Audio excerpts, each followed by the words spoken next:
What's up, everyone? Welcome back to another review, and this time we're taking a look at The Dark Knight Rises, the third and final installment into Christopher Nolan's Batman trilogy.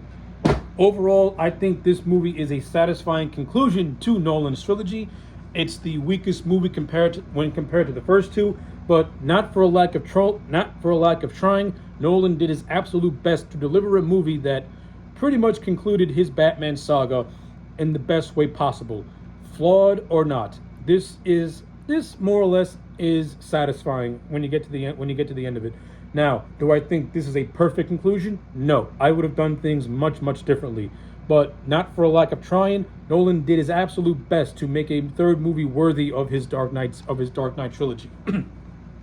So, I'm going to do my best to give my pros and give my cons and pretty much just express how I overall feel about The Dark Knight Rises 11 years later, since I think we're either past or just about up to the 11th year anniversary of this movie's release. So this review kind of coincides with that a little bit. So, with all that rambling out of the way, let's talk about The Dark Knight Rises. So this movie picks up 8 years after the events of the previous movie, in which Batman and Gordon concoct this plan to have Batman take the fall for Harvey Dent's crimes.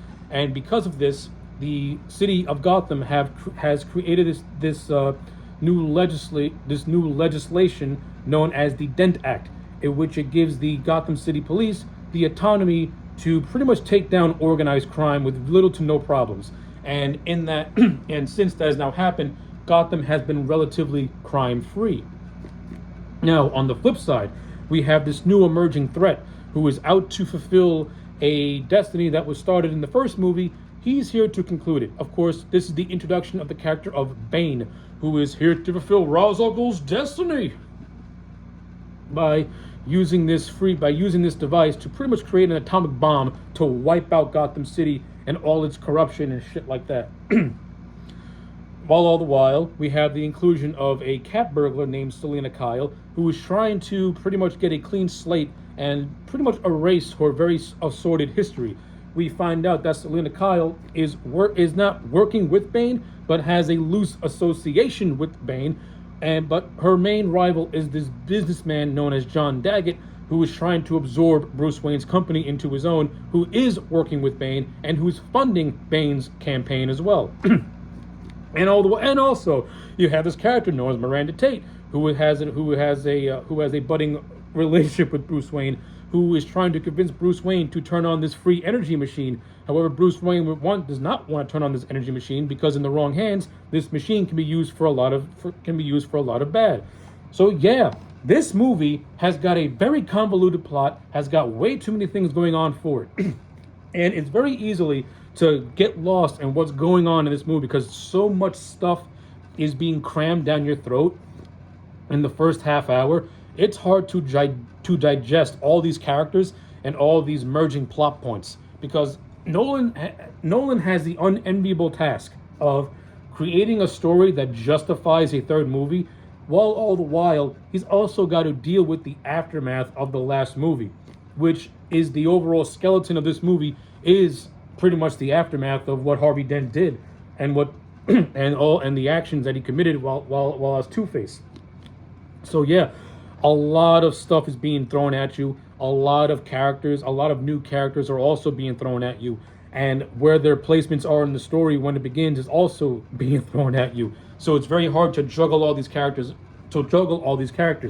But once you get past that first hour, a lot of these characters start to get killed off, and the story, for more or less, starts to get a little bit more streamlined, but still has a lot of plot holes, but still has a lot of convolutedness. And that's the biggest problem I have with The Dark Knight Rises, is that Nolan is trying to do too much, and he's having a very hard time trying to reconcile a lot of things that he's doing. I think Nolan tried to adapt 3 separate Batman stories, and he tried to merge them into this movie. I think he should have just had 2 stories and not have the third story. I think his movie would have benefited greatly from it.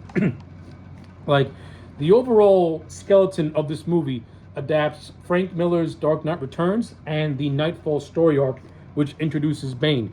These 2 stories being merged together into one movie, for the first hour, it works. And Bane's inclusion into the story also makes it work for the most part. I would have done things a little bit differently. But I like the whole idea of Bruce Wayne being inactive for 8 years. I like the idea of him being in seclusion post the death of Harvey Dent and post death of Rachel. Him more or less being a recluse, hiding from the world. I like it. I thought it was actually well handled. And the inclusion and what the Dent Act did for the city of Gotham, I also like it too. You have a Gotham that is mostly crime-free, but you still have Jim Gordon, played by Gary Oldman, who is still very wary, who still thinks that something might happen at any moment. He's still in war phase when they're in peacetime, as one character so eloquently put it. Now, talking about Gary Oldman and Jim Gordon, I think Gary Oldman put on his best performance as the character in this movie, mainly because mainly because the character of Jim Gordon has a lot riding on him. He's living with the lie of Harvey Dent. He's also living with the fact that Harvey Dent, a man that he's being forced to praise, nearly killed his family. So he's pretty much putting a madman on a pedestal, while all the while trying to play up the fact that Batman was this criminal, was this killer, was this murderer. And he also is also wrestling with the fact of him basically giving his resignation as a way of clearing out his guilt, when there is so much more that is not even the tip of the iceberg of him going on his road of redemption. But I like how Jim Gordon was handled. I like his inclusion into the story, and I like how his story was overall wrapped up at the end of the movie. So that stuff was actually that was nicely handled and really well done. I also like the inclusion of Joseph Gordon-Levitt's character as John Blake, who more or less acts as the eyes of the audience, and pretty much the character that inspires Bruce Wayne to get back into the swing of things once Bane comes to Gotham and he starts getting his plans into motion for some chaotic ruckus. Of course, it's revealed at the end of the movie that John Blake's real name is actually Robin. So essentially, we got Robin in a Batman movie, and we do have some nice little scenes of Batman and Robin doing some stuff together. But I do like how it's Robin who inspires Batman to get back into the swing of things. When you watch this movie in hindsight, of course. And I'm also a fan of Joseph Gordon-Levitt, and I thought he did a good job playing the character of John Blake. Like John Blake more or less is an amalgamation of the three main Robins: Dick Grayson, Tim Drake, and Jason Todd, having little bits of characteristics from all three of them into his character, while Nolan still putting his own little spin on it for the most part. I thought Gordon-Levitt, he didn't give an earth-shattering performance, but I thought he was fine in the movie, and I liked his inclusion, overall. And I like how the movie sets. Well, the movie has a definitive ending, but I like how it left it open enough where you can expand into spin-offs. Of course, we never got those, but I like it. Pretty much, the movie ends where the first one began, so to speak. So yeah, I like JGL as the character of John Blake. We also have the introduction of Miranda Cotillard as Miranda Tate. I don't like the character of Miranda Tate. Not because I think Marion Cotillard is bad, but because you can tell that this is Talia al Ghul as a disguise. And and I think the movie would have benefited better if we already knew that Talia was disguised as Miranda Tate, instead of it being left to a twist at the end. It would have been so much better if Bane and Talia were established as the main villains from the start of the movie, and these two concocted a plan to pretty much manipulate Bruce Wayne. It would have made sense, since Bruce Wayne has been in hiding for the last 8 years and has not done any detective work for those 8 years. So it would have made sense that his skills and that his senses would have been slightly dimmed, since he's been out of the game for a long time, and it would have been much more easier to manipulate him, in a sense. And it would have given more merit to Bane as a character, and it would have given more merit to Talia as a character. Instead, you create this guy as a Miranda Tate, and the movie acts as her being Talia was his grand revelation, when it really wasn't. Like, you can tell this was Talia al Ghul. Just listen to certain dialogue that she says. It's almost lifted from Batman Begins, from what Ra's al Ghul was telling Bruce. Performance-wise, I thought Marion Cotillard was fine. She wasn't really all. She's not. I don't hate Marion Cotillard as an actress. I thought she was overall okay as the character of Talia al Ghul. Like, to me, Talia al Ghul needs an actress with a more strong, commanding presence, because this is somebody. Because who. This is somebody who is more forthright. She's not like her father, and then in some areas she is like her father. But the one thing that Talia does have that this movie failed to do was establish the fact that she has a love for Bruce Wayne slash Batman. Like, she desperately loves this man, and she desperately loves this man, and it's viewed as a more or less a forbidden romance. We got none of that. Yeah, we have one scene of these two boinking in Wayne Manor, but that's about it. We don't really see a development of Bruce and Talia, which is like Bruce and Selena Kyle, like Batman and Catwoman is one of comic books' best romances. Bruce and Talia is another really good romance, but that romance is much more complicated than that of Bruce and Talia, which is why I think when you look at it in hindsight, killing off Ra's al Ghul in the first movie wasn't really the best decision, because this movie clearly needed Ra's al Ghul to be in it in order for the story to me make more sense. Like, I think having Ra's, Talia, and Bane working together would have benefited the story much more greatly. And now, of course, you would have had to have included the Lazarus Pit and going into the fantastical, and Nolan wanted to keep these movies much more grounded, which I think ultimately handicapped him and pretty much made his story ideas really, really rough to get around. Especially since Ra's al Ghul appears to Bruce Wayne as an apparition while he's stuck in this prison known as the Pit. And this is where Bruce gets the idea of Bane being the son of Ra's al Ghul, because an apparition, a ghostly figure, is not going to tell you any plot details. It's just going to enhance what's already in your head. Hence why I think Ra's al Ghul should have been resurrected for this movie. And not only that, it would have made more sense plot-wise if Ra's was still alive and Bane and Talia were working with him. Like, the ultimate puppet master was Ra's al Ghul still being alive and stuff like that. But I do like how we do get some flashbacks to a young Ra's al Ghul that fills in the plot, that fills in some gaps to Bane's history and Talia's history. That was okay for the most part, I guess. But like I said, I think Ra's al Ghul should be more of a full-fledged character, wanting to get revenge for Bruce Wayne stopping his plans so many years ago. But that is what it is. All right, so as this movie, pretty much everything starts to get going after Catwoman kidnaps his congressman, which leads to her going to a meeting with this guy named Shriver, who's working with John Daggett, in which Catwoman gives him Bruce Wayne's prints after she stole them after cracking a safe in Wayne Manor. This leads to the cops finding out what this congressman is, with James Gordon leading everyone into a tunnel where he ultimately gets attacked by Bane and his men. This is where Bane finds the speech that Gordon was going to use to implicate Harvey Dent as the real villain and real criminal, which of course leads to Gordon more or less going into the hospital. And the attack on Gordon and Gordon's near death is what inspires John Blake to visit Bruce Wayne and pretty much try to convince him that, listen, the Batman's got to come back, because this character called Bane is going to become a much, much greater threat later on. This goes to the whole hospital scene where Bruce Wayne meets a doctor who the doctor tells him that he has so many injuries that he shouldn't pretty much do anything, because the man's got scar tissue for days. He's got brain damage, knee damage, blah, blah, blah, blah, blah, all kinds of damage. Of course, after this, he visits Gordon. They have one more scene together, and the scene with Gordon is what further just inspires Bruce Wayne to go back into the thick of things as Batman. Now, of course, this leads to Bane's attack on the stock exchange by using Bruce Wayne's fingerprints to pretty much make Bruce Wayne go absolutely broke and be penniless and moneyless. Of course, this gives us the first, now 45 to 50 minutes into the movie, we finally see Bruce Wayne as Batman, and it's a nice revelation.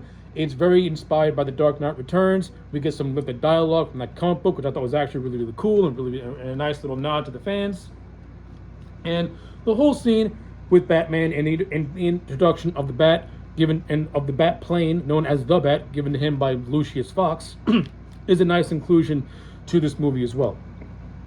Now, after all this goes down, Bruce Wayne goes back to the Batcave, and he has a conversation with Alfred. Now, prior to this conversation taking place, Alfred was very apprehensive about Bruce Wayne going back into the thick of things as Gotham, and as going back as Batman and getting himself and going back into his role. And the police chasing Batman is a nice little callback to Batman Begins and the whole Tumbler chase scene. But this time, the police are chasing Batman as he's on the Batpod, which segues into the more or less the Batwing, the Batplane, which was given to him by Lucius Fox, who was once again portrayed by Morgan Freeman.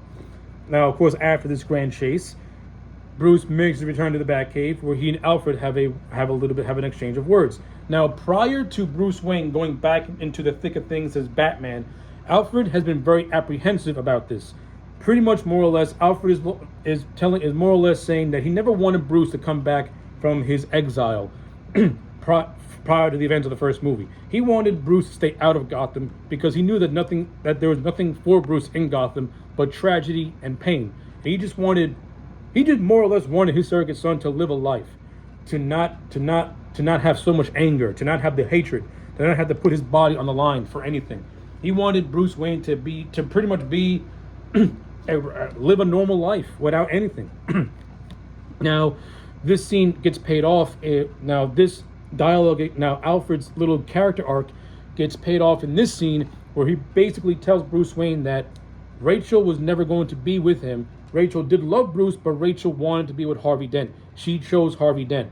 Now, of course, Bruce views this as Alfred just using Rachel as a way to get him to stop, ignoring the truth, basically. And this is more or less as Alfred being written out of the movie until you get to the epilogue. I like Michael Caine's performance as Alfred in this movie. I like the exchanges he has with Bruce Wayne. I like how this Alfred is just run down, very tired, and just does not want to see his surrogate son go back into the fray, knowing that he has all this damage done to him. And this scene, and the final scene of Bruce and Alfred, I really like it a lot. However, I do not like the fact that these two don't have their reconciliation. I mean, they kind of do, when Alfred sees Bruce and Selina in this restaurant and they have a quiet nod to each other. I guess you can say that's their reconciliation period. But my question is this: where was Alfred during the whole No Man's Land arc of this movie? Where was he? Where did he go? He just disappears and we don't see him again till Bruce Wayne's being buried at the end of the movie. I like Michael Caine's performance, but he disappears and we get no explanation as to where he went or what happened to him, and how he managed to come back. But more or less, this more or less is the first step of Bruce Wayne's demise. Alfred leaves him. He gives over Wayne Enterprises to Miranda Tate to keep John Daggett at bay, who wants to absorb Wayne Enterprises, so that way he can. So the whole reason why John Daggett wants to absorb Wayne Enterprises is that he wants the Applied Sciences Division. Of course, this is going to go to Bane, who's going to use it in his war, who's going to use it in his occupation of Gotham, as we see later on in the movie. But ultimately, Bruce Wayne chose to give it to Miranda Tate just because he trusts Miranda Tate. This leads to them having their fuck session, which of course leads to my favorite scene of the whole movie, and that's the first encounter between Bane and Batman. I love this scene. I love this fight. We get to see just how powerful Bane is when he completely rips Batman apart.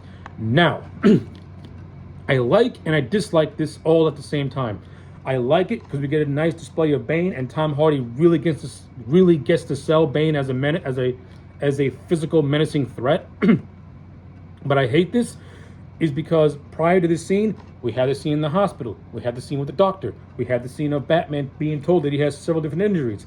This is where I feel the Nightfall story arc was kind of poorly handled. I think it would have been much, much better if once Bruce Wayne comes out of his Batman retirement, he takes on a series of threats,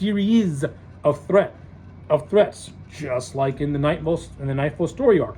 The reason why Bane was able to defeat Batman was because Bane threw everything at Batman before even coming into contact with this man.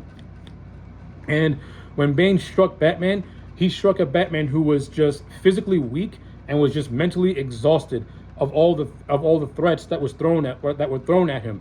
This Batman is more or less weak because he suffered a lot of damage and his Batman and his 6 months as Batman. So now his entire body is just it's like an operation. It's like operation. The bones over there, the concussions over there. But when you watch the scene isolated, I like it a lot, and I love the nod of Bane breaking Batman's back. Love it. As a comic book fan who knows the physical presence of Bane, I loved it a lot. And this is all Nolan doing justice to the character of Bane. Now, of course, prior to this, you have the scene of Batman and Catwoman fighting John Daggett's goons on some rooftops. That was all cool. That was all nice. We get to this scene where Bane breaks the bat. Then Batman gets thrown to a prison. And then there's a good chunk of the movie where relatively it's just very, very long and nothing all that interesting is happening. It's a large chunk in which Bruce Wayne is in this prison. He gets some history about Bane in the prison itself. And then then for like the next, 45 minutes, he's trying to climb out of the pit, but he keeps on falling. He keeps on failing. Then we get a nice little flashback to Batman Begins, where his dad says, "Bruce, why do we fall?" And this is what inspires him to climb out of the pit one last time and head over to Gotham. While all that's happening, the whole No Man's Land side of the story is taking place, in which Bane has cut Gotham off from the rest of the world by blowing up the bridges and pretty much holding it under occupation. This is the whole No Man's Land angle comes in. And this is where Bane makes the revelation that that James Gordon lied and Batman lied about Harvey Dent and lied about Batman being responsible for all the killings that Harvey Dent committed as Two-Face. This, of course, leads to the prisoners of Blackgate being led off into the world of Gotham, where all these people are attacking the rich of Gotham and holding them as prisoners, so to speak. Now, this is more more or less. Nolan was touching on the whole idea of a class war, but he didn't do a whole lot to really expand on what could have been an interesting idea, like the whole idea of the poor versus the rich, and then you got the police in the middle of it trying to maintain order. You had a setup for a decent idea, but he didn't really expand on that idea. He didn't really expand on the whole thing of No Man's Land in general, of Gotham being divided into separate sections, which could have made for a very interesting story when Bruce Wayne makes his way back to Gotham. Because he's more or less going into a Gotham that is divided between separate warring factions with each other. That was a missed opportunity, and it's a shame that didn't happen. More or less, it's just Bane pretty much having a dictatorship over a Gotham that's isolated from the world, and nothing else happens in between. You have a Cillian Murphy cameo as the Scarecrow, and that was nice, acting as a judge and executioner, acting as more or less as a judge. So listen, Scarecrow, Nolan had already damaged the Scarecrow as a character anyway, but seeing Cillian Murphy come back as the character of Jonathan Crane, I ain't gonna lie, I like Cillian Murphy as the character of Crane, and him having an association with Bane, it was nice for the most part. It was okay, and I have no real complaints with it whatsoever, because it is what it is when you get to the most part. But more or less, so once everything with No Man's Land happens and everything with Bruce Wayne coming out of the pit happens, he makes his way back to Gotham, and he pretty much ignites himself as a symbol. This inspires a character by the name of Peter Foley, who is more or less the partner of Commissioner Gordon. Now, the character of Foley, played by Matthew Modine, he was more or less in this movie. He was peppered all throughout this movie, having a working relationship with Gordon and also having a working relationship with the character of John Blake. And more or less, once Gotham goes into occupation, the character of Foley goes into hiding, and through Gordon and through Batman, he finds the motivation to fight the fight against Bane. I think the character of Foley, had a nice little character arc that was shown all throughout this movie, in which he has an admiration for the character of Gordon. He wants to pretty much bring Batman to justice, because he's one of those people that of course believes the lie that Batman killed Harvey Dent. And I like how it all comes full circle when the revelation of the truth happens, and he goes back to viewing Batman as the symbol to fight injustice, and that pretty much inspires him to put on his dress blues and lead the Gotham City Police in the war between the cops and Bane's mercenaries, which was nicely handled. But I think the character of Peter Foley had a very underwhelming demise in the third act. I like his little character arc that he has, but he was underutilized. I also like how the character of John Blake was actually used during the occupation of Gotham. Pretty much, trying to lead, trying to be an inspiration. He has a nice little thing where he's more or less trying to save a bunch of orphan kids and doing whatever he can to pretty much give them hope and give them a sense of give them a sense that everything's going to be okay. Of course, this also goes into play of John Blake himself being an orphan, which plays into one of his inspirations as Robin. So I like his little arc. And it also has a nice little payoff where when Batman finally comes back to Gotham, of course, it's not explained how Bruce Wayne was able to go from wherever the hell he was back to Gotham within the span of a couple of days. Like, this movie's timeline is very broken and very janky. It doesn't make any lick of sense. There's so many time jumps and so much disbelief has to be suspended that it doesn't make any lick of the word of sense at all. But just by the fact that Bruce Wayne made it back to Gotham and go from there. They have a nice little scene where they team up with each other and Batman helps John Blake save a bunch of cops. And this is what leads to the war between the mercenaries and the cops, and a nice climactic little fight scene in which Bane and Batman have their rematch, and this time Batman gets the upper hand.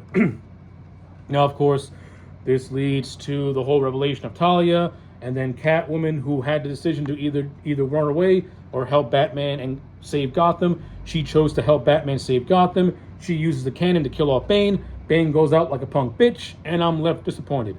Bane had, for nearly 3 hours, Nolan had built Bane up as this imposing physical threat, and he goes out to a fucking cannon.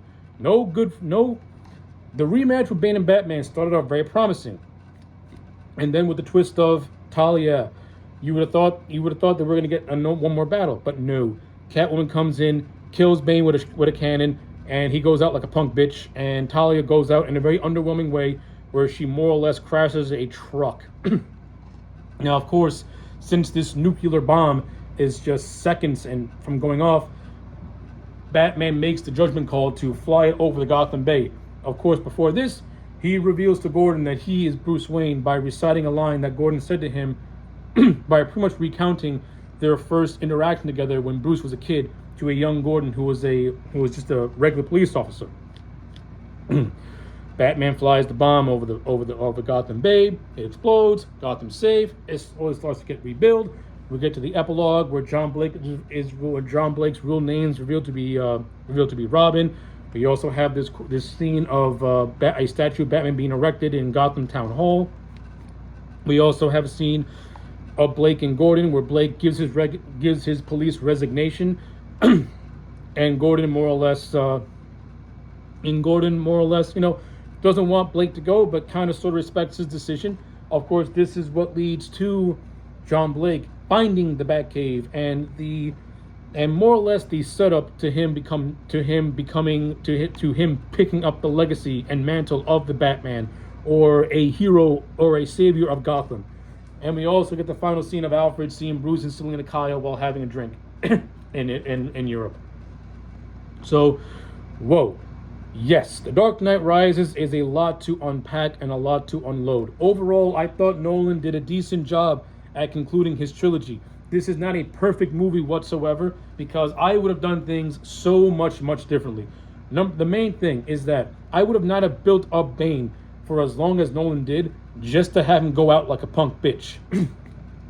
I would have had Batman and Catwoman pretty much do a handicap match against Bane, and their combined powers pretty much defeating him. And of course, and their combined powers defeating him. Now, it's very awkward seeing Bane in handcuffs or anything like that, but more or less, I would have not have had Bane go out the way he did, because that is just so underwhelming, and it made me feel like my 2.5 hours watching this movie and watching the development of this character was wasted, because he goes out unceremoniously and then he's just forgotten about, because in the last 15 minutes Talia picks up the mantle as the lead villain after being revealed as Talia 5 minutes literally before her death. So yeah, I think those revelations and twists kind of sucked, and it goes back to my point that maybe Ra's al Ghul should have been resurrected, and Bane and Talia should have been more or less should have been his co-generals and co-foot soldiers, and it could have led up to a rematch between Bruce and Ra's al Ghul, which would have been a nice callback to Batman Begins. Who's to say Batman and Ra's shouldn't have had a sword fight rematch? I think that would have been pretty cool. But alas, we never get that. But in terms of the overall aesthetics, I think this movie is shot fairly well. Once again, Nolan uses a great job at using practical and CGI effects. And I overall like the overall look of this film. I like the look of the film. I like the special effects. I like the use of, like I said, I like the use of CG and practical. I like the look of the Bat. It's a nice vehicle, which is a nice homage to the Batwing. I think certain characters were utilized to their fullest, but to the best that they could be utilized to. And I thought other characters were also underutilized in a lot of ways. I think this movie convolutes its plot by having so many different things happening all at once. But once some of these characters start to die off, that's where the plot becomes more streamlined. But you gotta wait an hour to an hour and a half to finally start killing off some of these characters, so that way the story can make some more sense. And that is a big flaw. My biggest flaw with this movie is that it shoves in so much stuff, and it's hard to keep up with everything. And a lot of these characters, both old and new, they don't really go anywhere when all is said and done.